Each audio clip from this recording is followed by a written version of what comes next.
बच्चों, आज हम केमिस्ट्री की इस कक्षा में कार्बन हैलोजन आबंध की प्रकृति के बारे में पढ़ेंगे कि कार्बन हैलोजन आबंध की प्रकृति कैसी होती है। Nature of carbon halogen bond. तो सबसे पहले हम इसके बारे में जानते हैं। कार्बन हैलोजन आबंध की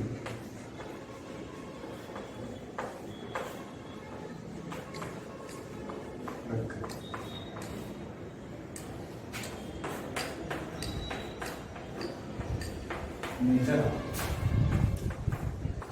कार्बन हैलोजन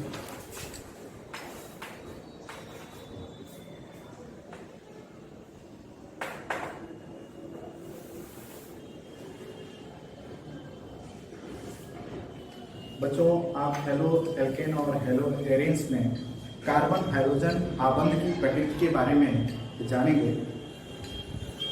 सबसे पहले हम चलते हैं कि ये देखते हैं कि हैलोजन प्रमाण और कार्बन प्रमाण की तुलना में ये देखा जाएगा कि कौन सा ज्यादा जो है अधिक विद्युत ऋणात्मक है, किसकी इलेक्ट्रोनेगेटिविटी जो है अधिक होती है। कार्बन हाइड्रोजन बॉन्ड है, इसमें विद्युत ऋणात्मकता किसकी अधिक होती है। तो आपने क्लास 11th में जो है पाउली स्केल्स पढ़ा था, विद्युत ऋणात्मकता की संबंध। उसमें आपको बताया गया था कि सबसे अधिक विद्युत ऋणात्मकता जो होती है पूरे आवर्त सारणी में क्लोरीन की, और हैलोजन ग्रुप की जो विद्युत ऋणात्मकता होती है उसमें क्लोरीन की उससे कम, ब्रोमीन और आयोडीन की उससे कम होती है। तो कार्बन और हैलोजन की विद्युत ऋणात्मकता की हम बात करते हैं। कार्बन की जो विद्युत ऋणात्मकता होती है वो हैलोजन से कम होती है। दूसरे शब्दों में हम कहें कि हैलोजन की विद्युत ऋणात्मकता जो होती है वो कार्बन से अधिक होती है। तो कार्बन और हैलोजन के बीच जो सांद्रिका इलेक्ट्रॉन है, ये जो इसके साथ सहसंयोजित बंध बनाया है, वह विस्थापित होकर के थोड़ा सा हैलोजन की ओर चला जाता है। तो कार्बन के ऊपर पार्शियल पॉजिटिव चार्ज और हैलोजन के ऊपर जो है पार्शियल नेगेटिव चार्ज पाया जाता है। अब हम ध्यान देते हैं इसमें कि ये बंध जो है पोलर हो गया है, पोलर टाइप का हो गया है। मतलब ये इसमें द्विध्रुव आध्रुव इस बंध में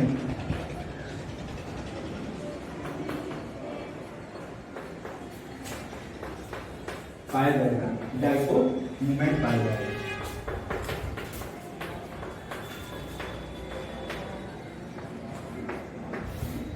ध्यान देने वाली बात है यहां पर कि द्विध्रुव आघूर्ण जो है सहसंयोजी बंध में इस प्रकार से पाया जा रहा है। क्यों पाया जा रहा है? फिर से एक बात देख लेते हैं। कार्बन और हैलोजन बॉन्ड के प्रकृति के बारे में हम देखते हैं। इसकी विद्युत ऋणात्मकता जो होती है इससे अधिक होगी। जब विद्युत ऋणात्मकता अधिक होगी तो यह जो है ये जो युग्मित इलेक्ट्रॉन है, लोन पेयर इलेक्ट्रॉन है, यहाँ पर जो बॉन्ड बनाने में भाग लिया है उसमें कार्बन का एक इलेक्ट्रॉन है और इसमें हैलोजन का एक इलेक्ट्रॉन है, और दोनों का इस पर बराबर अधिकार है। कार्बन का भी अधिकार बराबर है और हैलोजन का भी अधिकार बराबर है। तो ये जो है बॉन्ड जो है विस्थापित होकर के थोड़ा सा हैलोजन की ओर चला जाएगा, जिसके कारण जो है कार्बन पर पार्शियल जो है पॉजिटिव चार्ज आ जाएगा और हैलोजन पर पार्शियल नेगेटिव चार्ज आ जाएगा।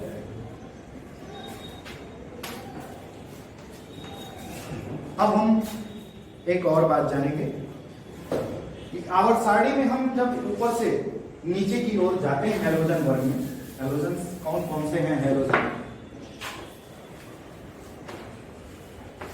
ये पहले आप जान लें।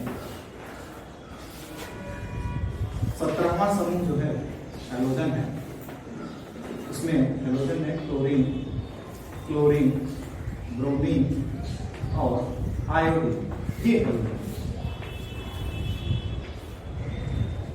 तो जैसे जैसे हम नीचे जाते हैं इस आवर्त सारणी में, इस वर्ग में, इस ग्रुप में, इस ग्रुप की हम बात करते हैं वैसे वैसे जो है विद्युत ऋणात्मकता जो है कम होती जाती है। अर्थात क्लोरीन की विद्युत ऋणात्मकता सबसे अधिक होगी, उससे कम क्लोरीन की विद्युत ऋणात्मकता होगी, उससे कम ब्रोमीन की विद्युत ऋणात्मकता होगी, और सबसे कम जो है इसमें आयोडीन की विद्युत ऋणात्मकता होगी। दूसरा पॉइंट इसमें लेते हैं, chlorine, chlorine, bromine, iodine. Chlorine जो है इसका आकार जो है सबसे छोटा होगा, क्लोरीन का आकार उससे बड़ा होगा, ब्रोमीन का आकार उससे बड़ा होगा, और आयोडीन का आकार उससे बड़ा होगा। प्रमाण त्रिज्याओं के बारे में भी यही क्रम लागू होता है। अतः क्लोरीन जो है सबसे छोटे आकार का परमाणु है, और आयोडीन जो है सबसे बड़े आकार का जो है परमाणु है। कार्बन क्लोरीन से कार्बन आयोडीन तक की हम बात करते हैं हैलोजन में। कार्बन क्लोरीन से carbon chlorine, carbon bromine, carbon iodine, ये हम बांड की बात करते हैं। ये एक्स सभी के सभी जो हैं ये हेलोजन्स हैं। तो आकार जो है नीचे की ओर जाएंगे तो बढ़ता जाता है। तो जब आकार बढ़ता जाता है तो इनके जो है बंध की लंबाई जो है वो भी बढ़ती जाती है। अर्थात सबसे कम बंध की लंबाई जो है कार्बन क्लोरीन में होती है, उससे अधिक जो है ये कार्बन क्लोरीन का बांड उससे ज्यादा लंबा होता है। कार्बन ब्रोमीन का बांड इससे भी अधिक, और कार्बन आयोडीन का बांड जो है सबसे ज्यादा लंबा होता है।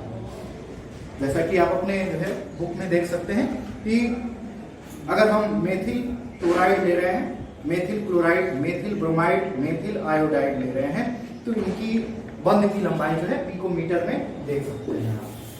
देखिए एक बार इस पर भी नजर डाल लेना।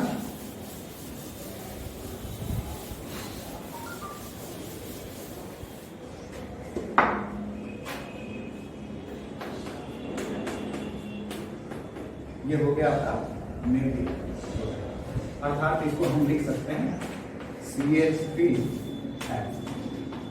तो हम किसकी बात कर रहे हैं? इस कार्बन और क्लोरीन बांड की बात कर रहे हैं।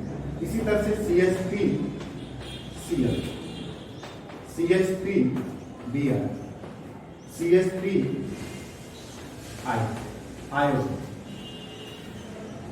हम methyl chloride, methyl chloride, methyl bromide और मेथिल आयोडाइड, इसमें हम किसकी बात कर रहे हैं? Carbon chlorine, carbon chlorine, carbon bromine, carbon iodine, इसकी हम बात कर रहे हैं। कार्बन क्लोरीन बंध की लंबाई जो है 139 पिकोमीटर होती है। 139 पिकोमीटर कार्बन और क्लोरीन की लंबाई। क्यों 139 पिकोमीटर होगी? क्यों जो है कार्बन क्लोरीन की लंबाई जो है इससे अधिक होगी, ब्रोमीन की इससे अधिक होगी? इसके बारे में अभी हम फिर से एक बार चर्चा करेंगे। कार्बन क्लोरीन की लंबाई जो होती है 178 पिकोमीटर, कार्बन ब्रोमीन में, कार्बन ब्रोमीन मेथिल ब्रोमाइड में कार्बन ब्रोमीन की जो लंबाई होगी 193 पिकोमीटर, और जबकि कार्बन आयोडीन की लंबाई जो होगी वह 214 पिकोमीटर। क्लोरीन का आकार अत्यंत छोटा है, तो यह कार्बन से इलेक्ट्रॉन को अपनी ओर तो खींचेगा, लेकिन इसका आकार अत्यंत छोटा होने के कारण जो है यह लंबाई जो होगी बांड की वह थोड़ी भी होगी, 139 पिकोमीटर। जैसे जैसे आप नीचे जाएंगे क्लोरीन की लंबाई थोड़ी सी अधिक होगी, तो यह जो है कार्बन क्लोरीन बांड में जो है ये लंबाई थोड़ी सी बड़ी हो जाएगी, ब्रोमीन की उससे थोड़ी बड़ी और आयोडीन की उससे बड़ी हो जाएगी। अगर हम इनके द्विध्रुव आघूर्ण की बात करें तो द्विध्रुव आघूर्ण सबसे अधिक इसमें होता है, ये भी ध्यान लीजिएगा। कार्बन क्लोरीन में 139 पिकोमीटर जो है इसकी आबंध लंबाई है, आबंध लंबाई।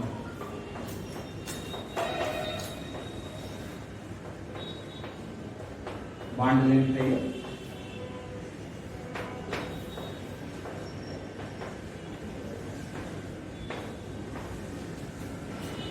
हम द्विध्रुव आघूर्ण की बात करते हैं। इसका द्विध्रुव आघूर्ण 1.847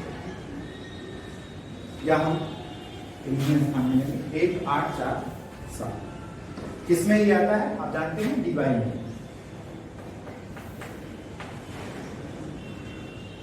मीटर dy के नाम पर लिखे, इसका मात्रक पड़ा हुआ है तो 1.84। कार्बन क्लोरीन में 1.860। अब हम आगे चलते हैं। कार्बन ब्रोमीन में 1.830 और कार्बन आयोडीन में 1.636।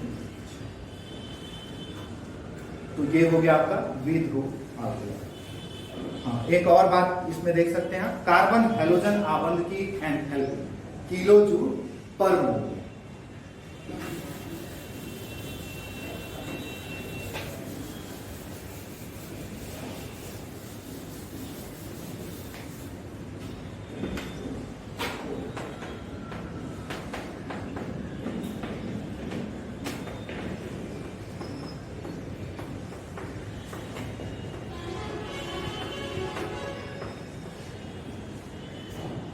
ध्यान दीजिएगा बच्चों, इसमें कार्बन और क्लोरीन की लंबाई 60 है, बहुत कम है अन्य की अपेक्षा। अर्थात यहाँ पर जो है ये बांड जो है ज्यादा मजबूती के साथ जो है बंधे हुए हैं।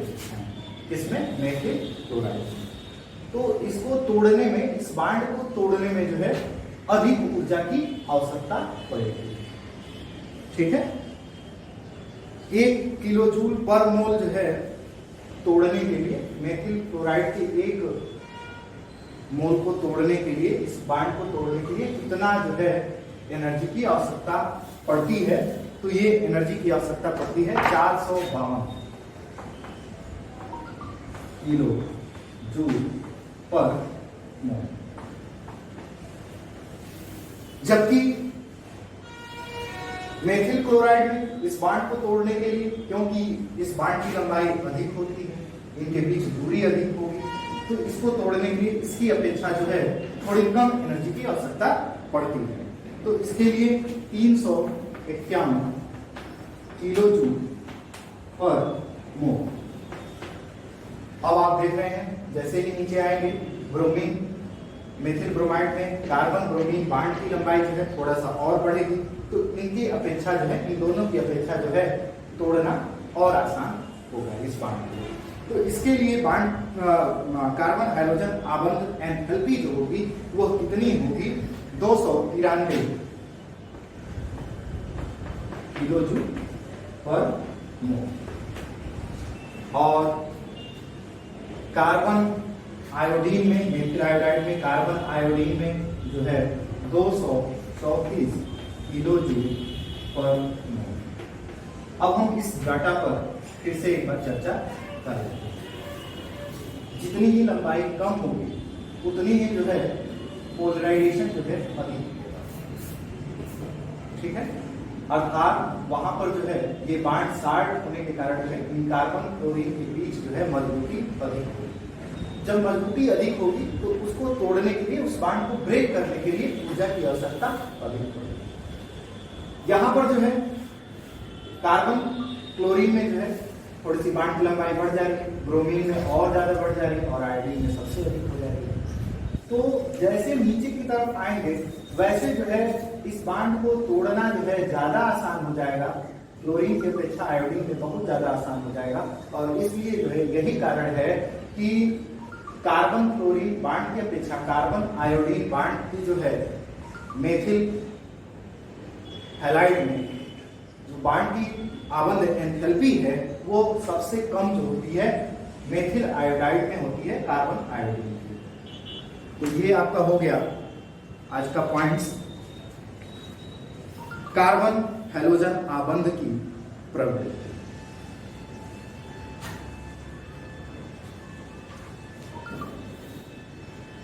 अब हम एक और पॉइंट पर चलते हैं, एल्किल हैलाइडों की विरेचन की विधियां।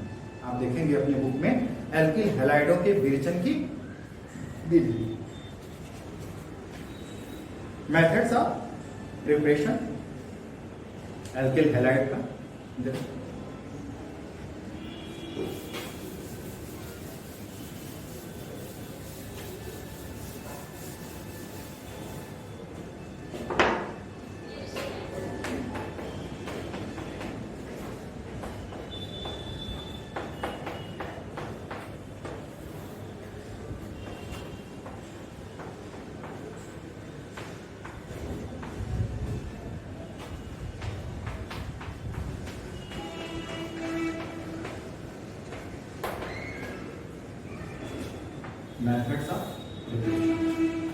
इसको हम बोलते हैं बनाने की विधि या विरजन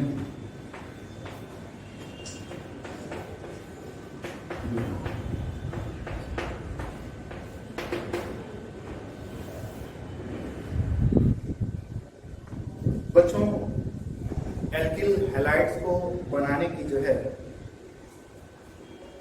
बहुत सारी विधियां हैं। उसमें हम कुछ विधियों के बारे में जानते हैं। सबसे पहले हम ये पॉइंट्स जानेंगे इसमें कि एल्कोहलों से जो है एल्किल हैलाइड्स कैसे बनता है। दूसरा, हाइड्रोकार्बन से एल्किल हैलाइड्स का निर्माण कैसे होता है। और तीसरा पॉइंट है आपका हैलोजन विनिमय विधि द्वारा जो है एल्किल हैलाइड्स का निर्माण।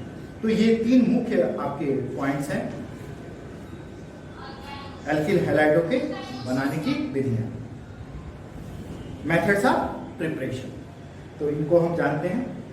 सबसे पहले हम देखते हैं फ्रॉम एल्कोहल्स।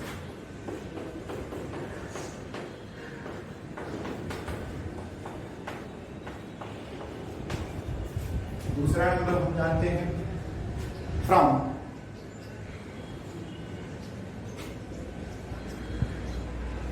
हाइड्रोकार्बन्स।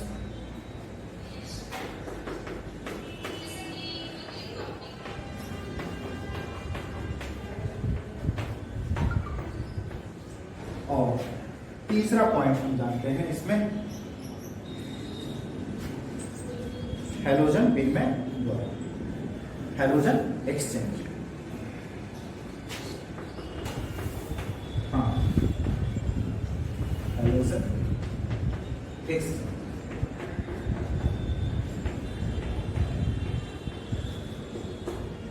तो ये तीन मुख्य विधियां हैं, इसके बारे में हम